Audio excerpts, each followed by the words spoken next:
கிறிஸ்துவுக்குள் என கண்மானவர்களே, ஆண்டவராகிய இயேசு கிறிஸ்துவின் இனிய நாமத்தினாலே இந்த காலை வேளையில சிஎஸ்ஐ கோவை திருமண்டலம், சிஎஸ்ஐ சிவகிரி பொது சேகரத்தின் சார்பாக ஒவ்வொருவரையும் அன்போடு கூட வாழ்த்துகிறதுல அதிக மகிழ்ச்சி அடைகிறேன். கர்த்தர் தாமே புதிய கிருபைகளோடும் புதிய ஆசீர்வாதங்களோடும் இந்த காலை வேளையில உங்களுக்கும் எனக்கும் இறங்கி நன்மை நீவுகளை நமக்கு தரும்படியாக கர்த்தர் நம்முடைய வாழ்வில் அனுதினமும் நம்மை கரம் பிடித்து நீதியின் பாதையில தொடர்ந்து நம்மை நடத்தும்படியாக அவருடைய பரிசுத்த கருத்துக்குள்ளாக இந்த வேளையில நம்மை நாமே தாழ்த்தி அர்ப்பணித்து பயபக்தியோடு கூட தேவ சமூகத்தில் அமர்ந்து முழங்கால் படியிட்ட நிலையிலே நாம் ஜெபிப்போம். கர்த்தர் தாமே இந்த புதிய நாளின் ஆராதனை வேளையிலே அவருடைய பிரசன்னத்தினாலே உங்களையும் என்னையும் நிரப்புவாராக. தலைகளை தாழ்த்தி ஜெபிப்போமா. ஒருவராய் எங்களை தாங்கி நேசித்து வழிநடத்துகிற அன்பின் ஆண்டவரே, எங்களுடைய எல்லா போராட்டங்கள் மத்தியிலும், தேவைகள் மத்தியிலும், எதிர்பார்ப்புகள் மத்தியிலும் எங்களோடு இருந்து எங்களை நீதியின் பாதையில் நடத்துகிறவரே உம்மை துதிக்கிறோம் அப்பா. இக்கட்டுகள் போராட்டங்கள் நிறைந்த கடந்த 3 மாத காலங்களிலே எங்களோடு கூட நீர் போதுமானவராயிருந்து, ஆலோசனை கர்த்தனாயிருந்து, ஒரு தேற்றவாளனாக இருந்து எங்களை நீ தைரியப்படுத்தி பலப்படுத்தி தேற்றி வந்திருக்கிற தயவுக்காக நன்றி ஆண்டவரே. இனியும் கர்த்தர் நடத்த சுத்தமுள்ளவராயிருக்கிறேன் நன்றி செலுத்துகிறோம். இந்த நாளின் ஆராதனைக்கு என்று சொல்லி ஆயத்தப்பட்டிருக்கிற தேவ பிள்ளைகள் யாவரையும் கர்த்தர் ஆசீர்வதியும்.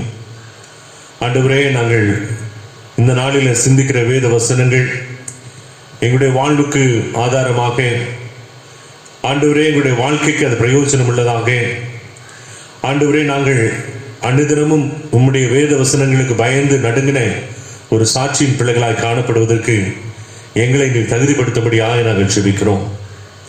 ஆண்டவரே, இந்த ஆராத நேரங்கள் ஒரு பரிசுத்தமுள்ள மகிழ்ச்சி நேரங்களாக இருக்க கர்த்தர் நீர் தகுதிப்படுத்தும். வீடுகளில் அமர்ந்து முழங்கால் படியிட்டு ஜெபித்துக் கொண்டிருக்கிற தேவ பிள்ளைகள் ஒவ்வொருடைய இருதயத்தின் வாஞ்சைகளையும் கர்த்தர் அறிந்து அவருடைய தேவைகள் எல்லாம் சந்தித்து நீர் மகிழ்ச்சியாக்க நம்முடைய கருத்தில் ஒப்புக் கொடுக்கிறோம். எங்களை வெறுமையாக்கி தாழ்த்து அன்பின் கருத்தில் அர்ப்பணிக்கிறோம். தொடர்ந்து இந்த ஆராதனை வேளையை நீர் பொறுப்பெடுத்துக் கொள்ளும். இயேசுவின் மூலம் ஜெபங்களும் நல்ல பிதாவே, ஆமென். அன்பானவர்களே, இந்த வேளையில் ஒரு பாடல் ஒன்றை பாடி அதற்கு பிறகு தேவ செய்திக்கு நேராக நாம் கடந்து செல்வோம். இந்த பாடல் உங்கள் ஒவ்வொருவரையும் தொடுகிறதாக,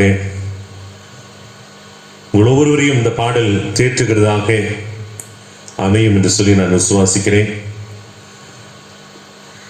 என்னையும் எங்களையும் கர்த்தாவே நீர் பொறுப்பெடுத்துக் கொள்ளும் என்று சொல்லி அவருடைய கருத்திலே நீங்களும் நானும் அர்ப்பணித்தவர்களாக கர்த்தருடைய சமூகத்தில் இந்த பாடலை கேட்போமா. நான் ஒருபோதும் உன்னை கைவிடுவதில்லை என்றுரை செய்தீரன்றோ. நான் ஒருபோதும் உன்னை கைவிடுவதில்லை என்றுரை செய்தீரன்றோ. கடலாழத்திலும் அக்கினி சூளையிலும் உன்னை காத்திடும் பலவானன்றோ. கடலாழத்திலும் அக்கினி சூளையிலும் உன்னை காத்திடும் பலவானன்றோ. விச சர்ப்பங்களோ சிங்க கூட்டங்களோ பயம் வேண்டாமும் அருகினில் நான் என்றுரை செய்தவரை ஆராதிப்போம். ஆவியில் ஆராதனை என்றுரை செய்தவரை ஆராதிப்போம். ஆவியில் ஆராதனை. நான் ஒருபோதும் உன்னை கைவிடுவதில்லை என்றுரை செய்தீரன்றோ. நான் ஒருபோதும் உன்னை கைவிடுவதில்லை என்றுரை செய்தீரன்றோ.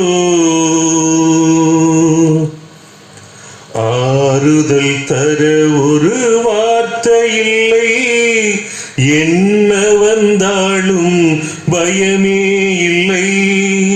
மாறாத இயேசு உண்டெனக்கு, மனது ஒருபோதும் கலங்கவில்லையே. ஏழை எனக்கு அடைக்கலமே, அவர் புயலில் என் கண்மலையே. ஏழை எனக்கு அடைக்கலமே, அவர் புயலில் என் கண்மலையே. என்றுரை செய்தவரை ஆராதிப்போம், ஆவியில் ஆராதனை. என்றுரை செய்தவரை ஆராதிப்போம், ஆவியில் ஆராதனை. நான் ஒருபோதும் உன்னை கைவிடுவதில்லை என்றுரை செய்தீரன்றோ. நான் ஒருபோதும் உன்னை கைவிடுவதில்லை என்றுரை செய்தீரன்றோ.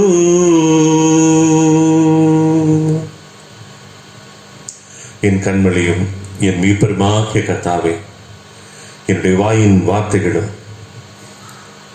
இந்த வேளையில தேவ செய்தியை கேட்டுக்கொண்டிருக்கிற ஒவ்வொரு பிள்ளைகளுடைய இருதயத்தின் தியானங்களும் சிந்தனைகளும் இந்த காலை வேளையில நம்முடைய சமூகத்திலே அதிக பிரதியாய் இருப்பதாக. அன்பானவர்களே, இந்த புதிய நாளின் காலை வேளையில உங்கள் ஒவ்வொருவரையும் சந்திக்கிறதிலே அதிக மகிழ்ச்சி அடைகிறேன். கர்த்தர் ஒரு புதிய நாளை உங்களுக்கும் எனக்கும் தந்திருக்கிறார்.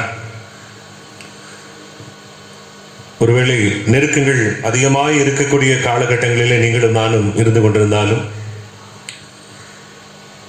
நெருக்கங்கள், பாடுகள், உபத்திரவங்கள் மத்தியிலும் கூட உங்களை எவனையும் தேற்றுகிற விசாரிக்கிற ஆண்டவர் நம்மோடு இருக்கிறார்.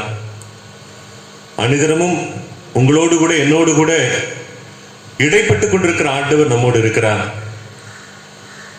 யார் நம்மை விசாரிக்க மறந்தாலும் ஒவ்வொரு நாளும் காலை வேளையில உங்களையும் என்னையும் எழுப்பி விசாரிக்கிற ஆண்டவர் நம்மோடு கூட இருக்கிறார். அவர் காலைதோறும் நம்மை எழுப்புகிறார், காலைதோறும் நம்மை விசாரிக்கிறார். இந்த நாளில் நம்மை எழுப்பி விசாரித்து இந்த தேவ செய்திக்கு நேராக நம்மை ஆயத்தப்படுத்தியிருக்கிற அவருடைய இரக்கத்திற்காக நம்ம ஆண்டவருக்கு நன்றி செலுத்துவோம். இந்த வேளையிலும் கூட இந்த நாளிலே நாம் சிந்திக்கும்படியாக தெரிந்தெடுத்திருக்கிற ஒரு தலைப்பு, ஆண்டவரிடத்திலே திரும்பும் போது ஒரு நிம்மதி. கர்த்தரிடத்திலே திரும்புவோம் வாருங்கள் என்று சொல்லி ஆண்டவர் இந்த காலை வேளையில உங்களையும் என்னையும் அழைத்துக் கொண்டிருக்கிறார். இஸ்ரவேல் ஜனங்கள் அநேக முறை கர்த்தரை விட்டு பின்வாங்கி போகும்போதெல்லாம் ஆண்டவர் அவர்களை தன்னிடமாய் அழைத்துக் கொள்ளும்படி அநேக தீர்க்கதரிசிகளை அனுப்பி, அநேக ஊழியர்களை அனுப்பி மீண்டும் அவர்களுக்கு கர்த்தருடைய வார்த்தை கொடுத்து, வாக்குத்தத்தங்களை கொடுத்து அவரிடமாய் திரும்பும்படியாக அழைக்கிறார். அவரிடத்தில் மீண்டும் அந்த ஜனங்கள் தன்னுடைய பாவங்கள் எல்லாம் அறிக்கை செய்து திரும்பி வரும்போது மீண்டும் ஒரு புதிய நன்மைகளை ஆண்டவர் அவருக்கு அனுக்கிரகமாய் பாராட்டுகிறார். ஆனால் காலங்கள் போக போக, நாட்கள் போக போக மனிதன் ஒவ்வொரு முறையும் பாவம் செய்வதும், மீண்டும் ஆண்டவர் அழைப்பதும், மீண்டும் பாவம் செய்வதும், மீண்டும் ஆண்டவர் அழைப்பதும், இப்படி கடந்து வருகிற நாட்களில கர்த்தரை குறித்து ஒரு பயமில்லாத அனுபவங்கள் காணப்பட்டு போகிறது. சரி, நம்முடைய ஆண்டவர் தானே, திரும்ப நம்ம அழைப்பார், அப்ப பார்த்துக்கலாம் அப்படின்னு சொல்லுகிற ஒரு நிலை. இப்படிப்பட்ட காலங்களில் தான் ஆண்டவர் பல நேரங்களில இஸ்ரவேல் ஜனங்களை கைவிடுகிறார், அவர்களை உபத்திரவத்துக்கு நேராக ஒப்புக் கொடுக்கிறார். அவர்களை பாபிலோனுடைய கைகளிலும் இன்னுமாக அமலேக்கருடைய கைகளிலும், இப்படி அநேகருடைய பிரஜாதிகளுடைய கைகளில அடிமைகளாக அந்த ஜனங்களை ஆண்டவர் ஒப்புக் கொடுக்கிறார். அப்பொழுதுதான் அவர்கள் பார்த்து தன்னுடைய பாவங்களை உணர்கிற ஒரு அனுபவம் காணப்படும் என்று சொல்லி இப்படிப்பட்ட காரியங்களை செய்கிறார். ஆனால் ஆண்டவர் இந்த நாளிலும் கூட உங்களையும் என்னையும் மீண்டும் அவர் பக்கமாக அழைக்கிற ஆண்டவராக இருக்கிறார். எரேமியா தீர்க்கதரிசியின் புஸ்தகத்திலே 3ஆம் அதிகாரம் 22வது வசனம் சொல்கிறது, சீர்கெட்ட பிள்ளைகளே திரும்புங்கள், உங்கள் சீர்கேடுகளை குணமாக்குவேன். சீர்கெட்ட பிள்ளைகளே திரும்புங்கள், உங்கள் சீர்கேடுகளை நான் குணமாக்குவேன். அப்ப கர்த்தர் சொல்லுகிறாரு, வியாதியிலிருந்து குணமாக்குறது மாத்திரமல்ல, அல்லது உலக பிரகாரமாக நமக்கு இருக்கக்கூடிய சரீர வியாதிகளிலிருந்து நம்மை சுகமாக்குறது மாத்திரமல்ல, நம்முடைய சீர்கெட்ட வாழ்க்கையும் கூட கர்த்தருடைய கரத்திலே கொடுக்கும் போது ஆண்டவர் அதை குணப்படுத்துகிறவராக இருக்கிறார். கர்த்தருக்கு பயமில்லாத ஒரு வாழ்க்கை, வேத வசனத்திற்கு நடுங்காத ஒரு வாழ்க்கை, உலகத்தை திருப்திப்படுத்தும்படியாக ஓடிக்கொண்டிருக்கிற ஒரு வாழ்க்கை, உலகத்தில் இருக்கிறவர்கள் மீதும் உலகத்தின் மீதும் அன்பு கூறுகிற ஒரு வாழ்க்கை, உலகத்திற்கு ஒத்த வேஷம் தரித்து ஓடுகிற ஒரு வாழ்க்கை, இவைகளெல்லாம் நம்முடைய வாழ்க்கையில காணப்படும் போது தேவனுடைய ஆசீர்வாதத்தை நாம் இழந்து போகிறோம். அப்ப ஆண்டவர் சொல்றாரு, நீங்க இவ்வளவு தூரம் உலகத்தை சார்ந்தே ஓடிக்கொண்டிருக்கிறீங்க, நீங்க திரும்புங்க, நான் உங்களை சுகப்படுத்துவேன், குணமாக்குவேன் என்று சொல்லி. ஆண்டவரே, என்னுடைய குடும்பத்தை உங்களுடைய கரத்தில் கொடுக்கிறேன், சீர்கெட்டிருக்கிற என்னுடைய வாழ்க்கையை உங்களுடைய கரத்தில் கொடுக்கிறேன், நீங்க என்னை சுகப்படுத்துங்கன்னு சொல்லி அவருடைய கரத்தில் கொடுத்தோன்னு சொன்னா ஆண்டவர் நம்மை மீண்டும் புதுப்பிக்கிற, சுகப்படுத்துகிற, புதிய வாழ்வை நமக்கு அனுக்கிரகம் பாராட்டுகிற ஆண்டவராக இருக்கிறார். சுவர்புறமாய் திரும்பி தன்னுடைய வாழ்வுக்காக ஜெபித்த போது சேக்கியா ராஜாவுக்கு ஆண்டவர் 15 வருடங்களை கூட்டி தருகிறார். அவருடைய சீர்கெட்ட வாழ்வு, அவருடைய வாழ்க்கையில தேவனுக்கு சமூகத்திலிருந்து அவன் ஒருவேளை பின்வாங்கி போன நிலைகள், இவைகள் எல்லாம் இருக்கிற சூழ்நிலைகளில் ஒரு தண்டனை ஆண்டவர் தருகிறார். ஆனால் தேவனுடைய சமூகத்தில் அவன் மனம் கசந்து அழும் பொழுது மீண்டும் ஒரு வாழ்வு ஆண்டவர் கொடுக்கிறார். தாவீதுக்கும் அப்படித்தான். அவன் தேவனுடைய சமூகத்தில் செய்த தவறுகளை ஒப்புக்கொண்டு மனம் கசந்து அழும் பொழுது மீண்டும் அவனுக்கு ஒரு புதிய ஆசீர்வாதங்களை கொடுத்து அவனை குணப்படுத்தி சீர்கேடாக இருக்கக்கூடிய வாழ்க்கையை சீர்படுத்தி மீண்டும் ஒரு புதிய பாதையில் ஆண்டவர் கொண்டு வந்து நிறுத்துகிறார். ஒருவேளை இது கர்த்தர் நமக்கு அழைக்கிற ஒரு அழகிய தருணம். இனி ஒரு முறை இப்படி ஆண்டவர் நம்மை அழைப்பாரா என்று சொல்லி நமக்கு தெரியாது. நாளைய தினத்திலே நியாய தீர்ப்பு நாள் வரும் என்று சொன்னால் அப்பொழுது ஆண்டவர் நம்மை அழைக்கிற அந்த அனுபவம் எல்லாம் கிடையாது. அங்கு நியாய பிரமாணத்திலே சொல்லப்பட்டிருக்கிறபடி நமக்கு நியாயம் தீர்க்கப்படும். ஞாபக புத்தகத்துடைய சுருள் எடுத்து வாசிக்கப்படும் போது நாம் செய்தவைகள் எல்லாம் அங்கு முன்னிறுத்தப்படும். அப்பொழுது நாம் நியாயம் தீர்க்கப்படுகிற அனுபவங்கள் தான் அங்கு காணப்பட முடியும். ஆக கர்த்தர் நமக்கு கொடுத்திருக்கிற ஒரு நல்ல ஒரு தருணம். நாளைக்கு என்ன நடக்குன்னு தெரியாது, அடுத்த நிமிடத்துல என்ன நடக்குன்னு தெரியாது. இப்ப நமக்கு ஒரு விசேஷித்த தருணத்தை ஆண்டவர் கொடுத்திருக்கிறார். என்னிடமாய் திரும்புங்கள், சீர்கெட்ட பிள்ளைகளே, நீங்க என்னிடமாய் திரும்புங்கள், நான் உங்களை குணமாக்குவேன் என்று சொல்லி ஆண்டவர் அழைக்கிறார். அப்படி ஆண்டவரிடத்துல திரும்பும் போது ஆண்டவர் ஒரு புதிய ஆசீர்வாதங்களை நமக்கு தருகிறவராய் இருக்கிறார். எரேமியா 31:18 இப்படி சொல்லுகிறது, நீர் என்னை தண்டித்து நான் பணியாத மாடு போல அடிக்கப்பட்டேன், என்னை திருப்பும், அப்பொழுது திருப்பப்படுவேன், நீரே என் தேவனாகிய கர்த்தர் என்று ஒரு சின்ன ஜெபம் பண்ற.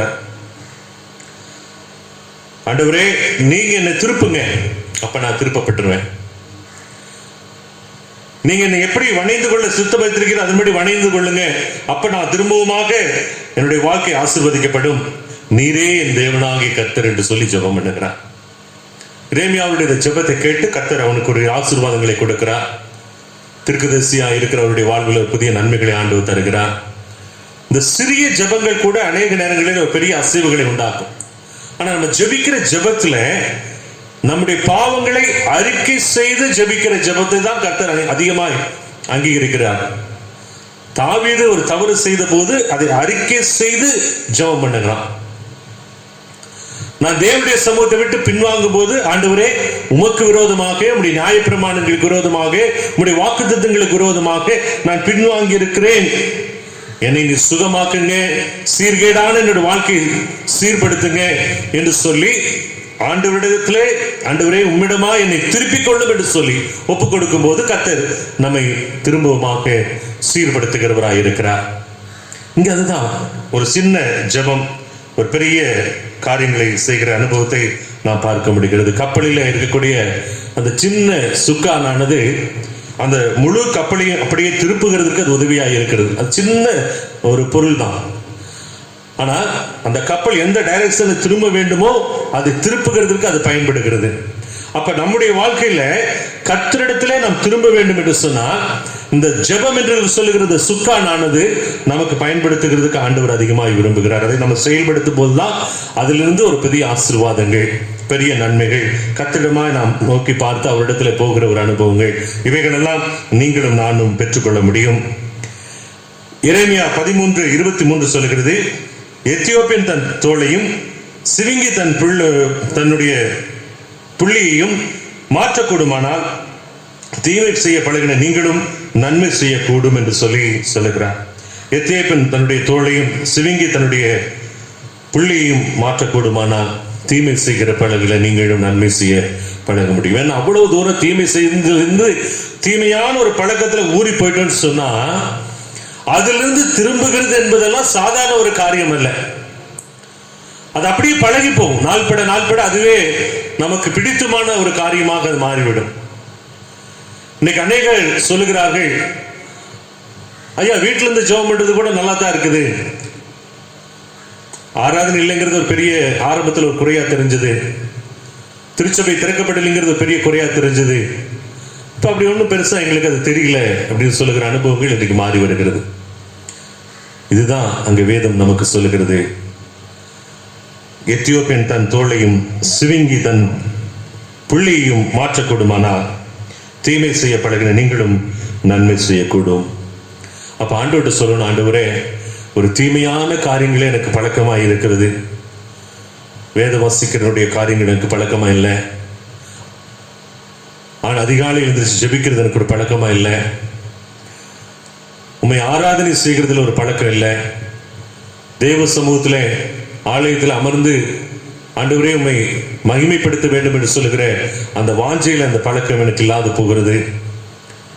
இப்படி எல்லா காரியங்கள் எனக்கு கர்த்தருக்கு விரோதமா என்னை கொண்டு போய் கொண்டிருக்கிறது, நான் உணர்றேன், என்னை நீங்க மாத்துங்கன்னு சொல்லி அவருடைய கரத்துல கொடுப்போம் என்று சொன்னால் ஆண்டவர் நம்மை எடுத்து எப்படிப்பட்ட சூழ்நிலையில அமிழ்ந்து போயிருந்தாலும் கூட தாவீதை எப்படி உளையான சேற்றிலிருந்து, உளையான சேர் என்று சொன்னால் புதைகுழி, அங்கிருந்து ஒருவரும் காப்பாற்ற முடியாது, எந்த ஒரு மனுஷனும் காப்பாற்ற முடியாது, காப்பாற்ற சொல்லுகிற மனுஷனும் அந்த புதைகுழியிலே அமிழ்ந்து அவனும் இறந்து விட வேண்டியதுதான். ஆனால் அந்த இடத்துல இருந்து தேவன் அவனை தூக்கி எடுத்து காப்பாற்றி அவனை வாழ்வு கொடுத்தாரோ சங்கீதம் 40 பார்க்கிறோம். அப்படி கர்த்தர் நம்முடைய வாழ்க்கையிலும் கூட நம்முடைய வாழ்வு எப்படிப்பட்டதாக இருந்தாலும் தெய்வ சமூகத்திலே நம்மை தாழ்த்தி ஒப்பு கொடுத்து, ஆண்டவரே என்னுடைய வாழ்க்கை புதிதாக்கும், என்னுடைய தேவைகளை நீங்க சந்திங்க, அநேகருக்கு முன்பாக நான் வெட்கப்பட்டு போகாதபடிக்கு என்னுடைய தலை அபிஷேகம் பண்ணப்பட்டு எண்ணெயினாலே அபிஷேகம் பண்ணப்பட்டு நிரப்பப்பட எனக்கு உதவி செய்யுங்க என்று சொல்லி அவரிடமாய் நாம் திரும்பும் போது கர்த்தர் நமக்கு செய்கிற காரியங்களை குறித்து வேதம் சொல்லுகிறது. 1 சாமுவேலுடைய புத்தகம் 2ஆம் அதிகாரம் 8வது வசனம் சொல்லுகிறது, அவர் சிறியவனை புழுதியிலிருந்து எடுத்து எளிமையிலிருந்து உயர்த்துகிறார், எளியவனை உயர்த்து குப்பையிலிருந்து உயர்த்துகிறார், அவர்களை பிரபுக்களோடு உட்காரவும் மகிமையுள்ள சிங்காசனத்தை சுதந்திரித்துக் கொள்ளவும் பண்ணுகிறார் என்று சொல்லி சிறியவனை புழுதியிலிருந்து எடுத்து எளியவனை குப்பையிலிருந்து உயர்த்துகிறார், அவர்களை பிரபுக்களோடு உட்காரவும்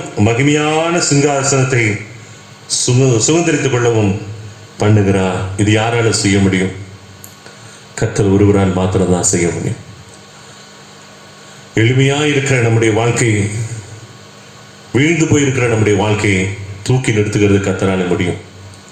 இன்னைக்கு வேலை இல்லைன்னாலும் வேலை கொடுத்து ஆசீர்வதிக்கிற கர்த்தரால முடியும். இன்றைக்கு மாத வருமானங்கள் இல்லைனாலும் குடும்பத்தை மகிழ்ச்சியோடு நடத்துவதற்கு உதவி செய்வது கர்த்தரால் முடியும்.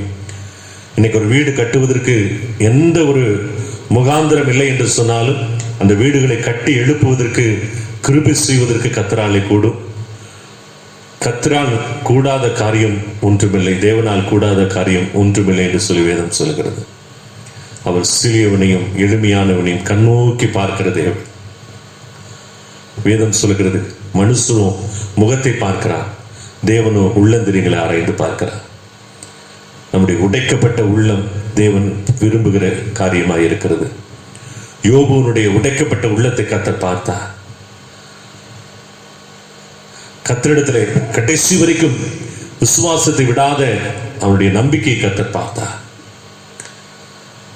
நான் சோதிக்கப்பட்ட பின்பு நான் பொன்னாய் விளங்குவேன், கர்த்தர் என்னை சோதிக்கிறது கூட நன்மையே என்று சொல்லி அப்படிப்பட்ட சோதனை நேரத்திலும் கூட கர்த்தரை முறுமுறுக்காத அந்த ஆவியை கர்த்தர் பார்த்தார், அந்த இருதயத்தை கர்த்தர் பார்த்தார்.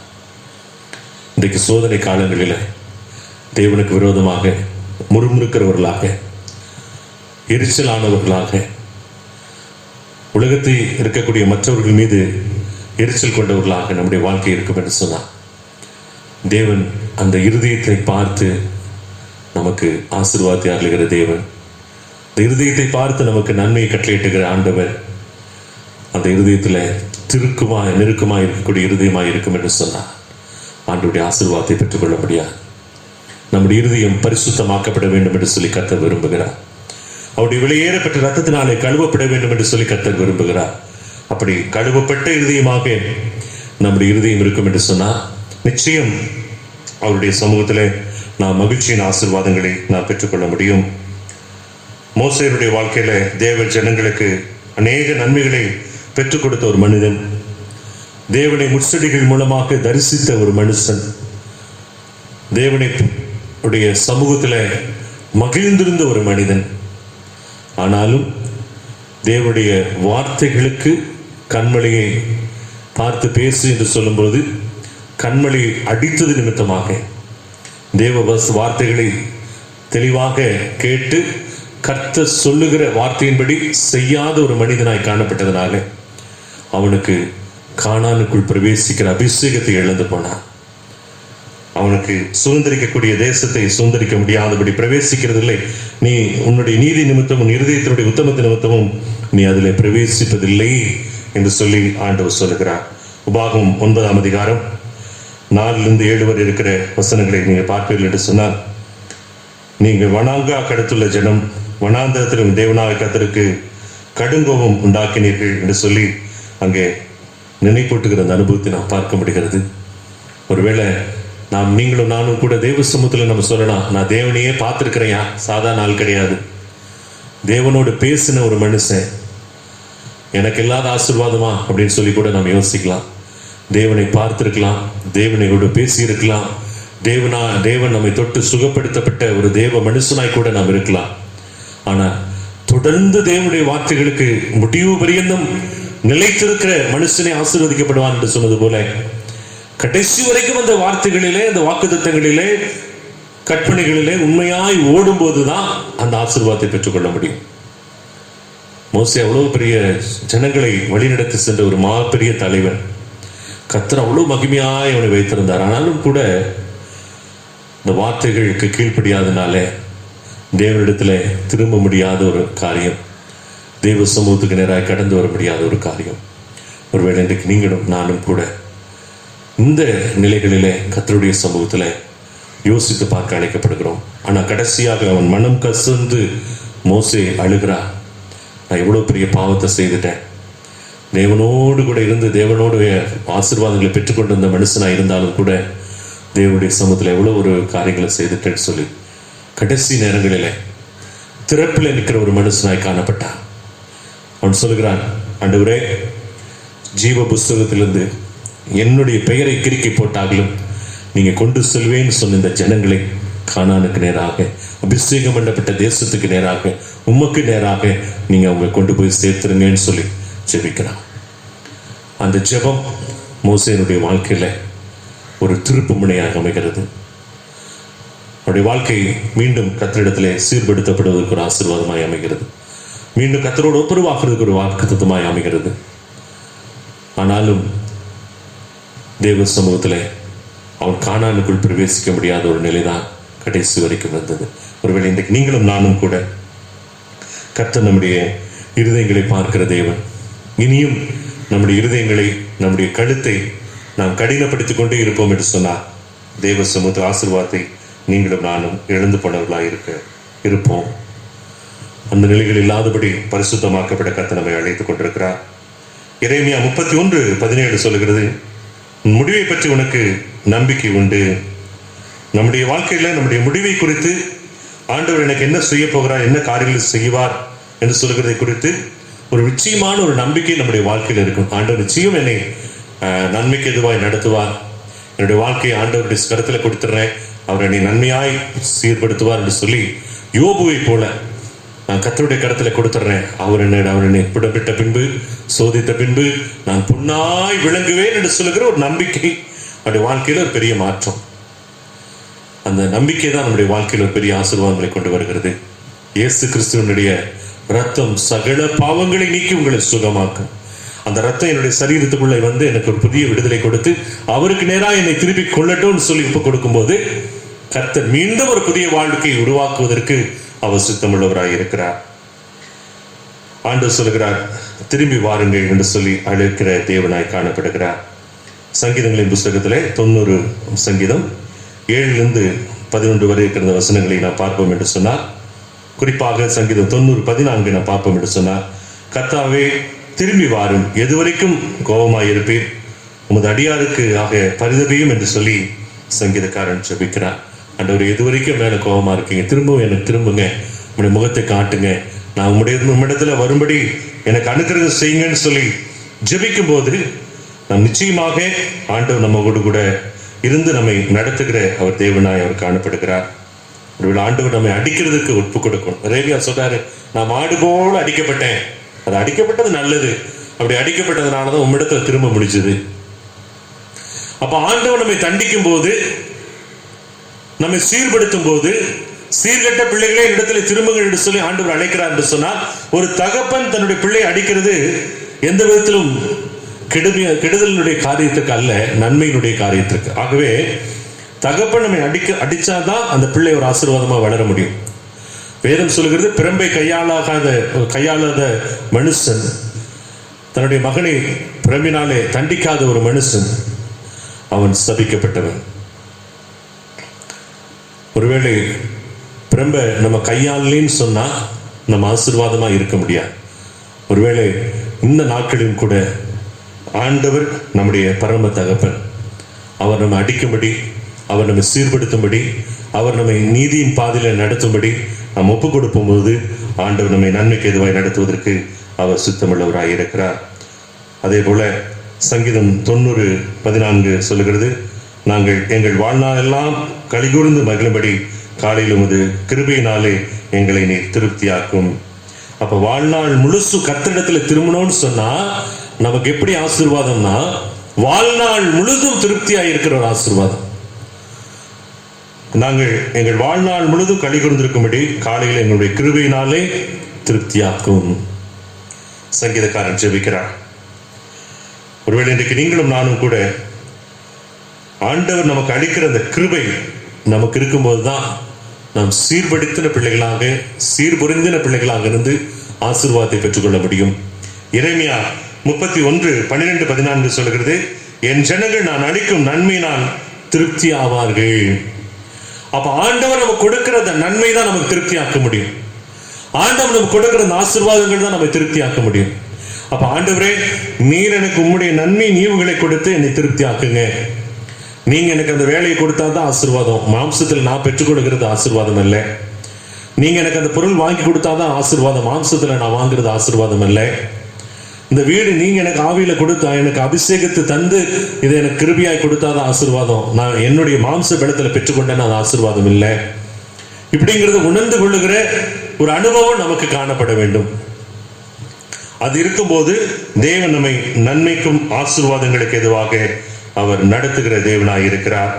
இன்றைக்கு நீங்களும் நானும் கூட தேவ சமூகத்தில் இப்படிப்பட்ட நிலையில, ஆண்டவரே நீர் என்னை தண்டித்து என்னை சீர்படுத்தி என்னை செம்மையான பாதையில நடத்தும் என்று சொல்லி ஒப்புக் கொடுப்போம் என்று சொன்னார். கர்த்தர் நம்மை நிறைவான ஆசீர்வாதத்தினாலே நம்மை திருப்தியாக்கி ஆண்டவர் நம்மை நடத்துகிற தேவனாய் இருக்கிறார். என் ஜனங்கள் நான் அளிக்கும் ஆசீர்வாதத்தினாலே நன்மையினாலே திருப்தி ஆவார்கள் என்று சொல்லுகிறார்.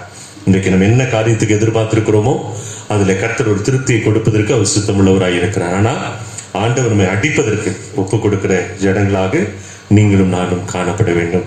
அப்படிப்பட்ட நிலையில் இருப்போம் என்று சொன்னால் நிச்சயம் ஆண்டவருடைய ஆசீர்வாதத்தை நீங்களும் நானும் பெற்றுக்கொள்ள முடியும். மீண்டும் அந்த பழைய வார்த்தைகளை வசனங்களை மீண்டும் ஆரம்பத்தில் சொன்ன அதே வார்த்தையை நிறைவுபடுத்துகிறேன். எரேமியா 3:22, சீர்கெட்ட பிள்ளைகளை திரும்புங்கள், உங்கள் சீர்கேடுகளை குணமாக்குவேன் என்று சொல்லி ஆண்டவர் சொல்லுகிறார். ஆண்டவர் நம்மை புதிய நிலைகளை குணப்படுத்தி நன்மைக்கும் ஆசீர்வாதங்களுக்கு எதுவாய் நடத்துவதற்கு ஆண்டவர் அழைக்கிறார். அவருடைய கருத்தில் நம்மை தாழ்த்தி ஒப்பு கொடுத்து அவருடைய நன்மையினாலே நாம் திருப்தியாக வழிநடத்தப்பட ஆண்டவர் கிருபை செய்வாராக.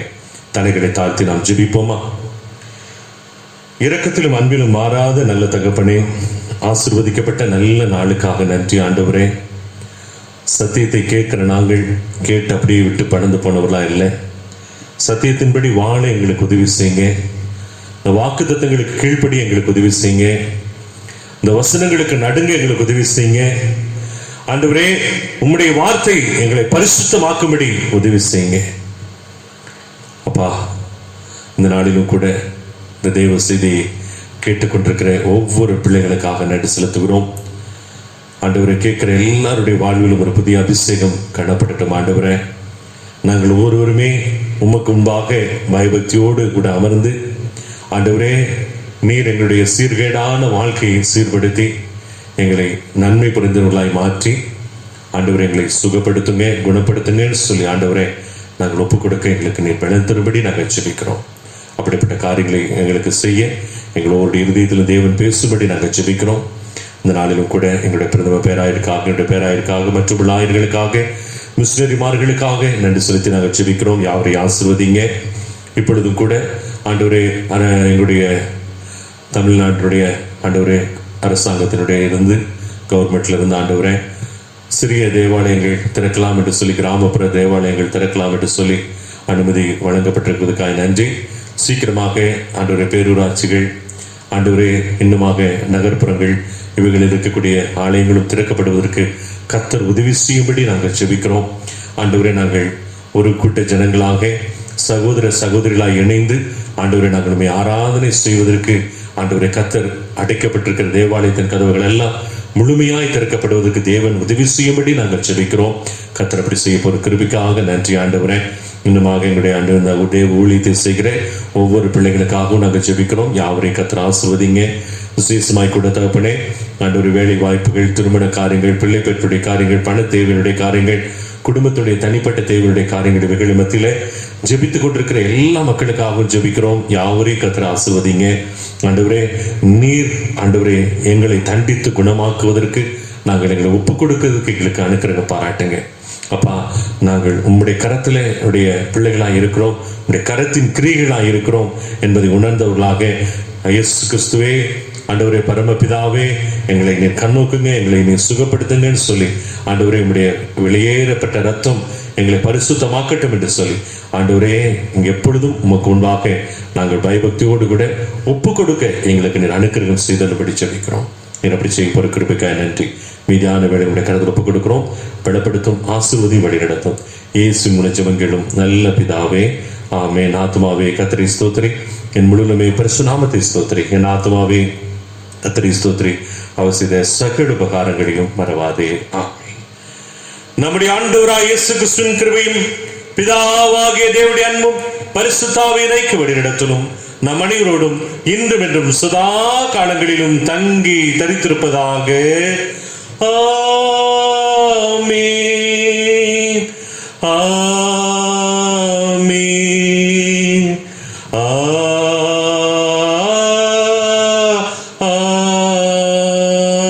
ஆமென். அன்பானவர்களே, இவ்வளவு நேரமும் கர்த்தருடைய தேவ செய்தி பொறுமையோடு கேட்டு அமர்ந்து உங்களுடையும் ஆண்டவராகிய இயேசு கிறிஸ்துவின் இனி நாமத்தினாலே மீண்டும் ஒரு விஷயம் அன்போடு கூட வாழ்த்துகிறேன். கர்த்தர் உங்களை யாவரையும் ஆசீர்வதிப்பாராக. சீக்கிரமாக இந்த கொரோனா வியாதிகள், உலகத்தினுடைய இக்கட்டுகள், பண பிரச்சனைகள், வேலையின்மையினுடைய பிரச்சனைகள், வருமான குறைவுகளுடைய பிரச்சனைகள் எல்லாவற்றிலிருந்து கர்த்தர் உங்களுக்கு விடுதலை தந்து நன்மைக்கு எதுவாக ஆண்டவர் நடத்துவார். கர்த்தருடைய கருத்தையே நீங்கள் இருக்க பற்றிக் கொள்ளுங்கள். ஆண்டவரே, நீங்கள் என்னை சுகப்படுத்தி சீர்படுத்தி நீதியான பாதையில நடத்துங்கப்பான்னு சொல்லி அவர்கிட்ட கொடுங்க. ஆண்டவர் நன்மையாய் நடத்தி நிச்சயமாகவே அவருடைய அன்பை காண ஆண்டவர் நமக்கு உதவி செய்வார். அப்படிப்பட்ட நன்மை நான் நிரப்பப்பட்டு கர்த்தருக்கு சாட்சியை வாழ ஆண்டவர் உங்களுக்கும் எனக்கும் கிருபை செய்வாராக. ஆமென். ஆமென்.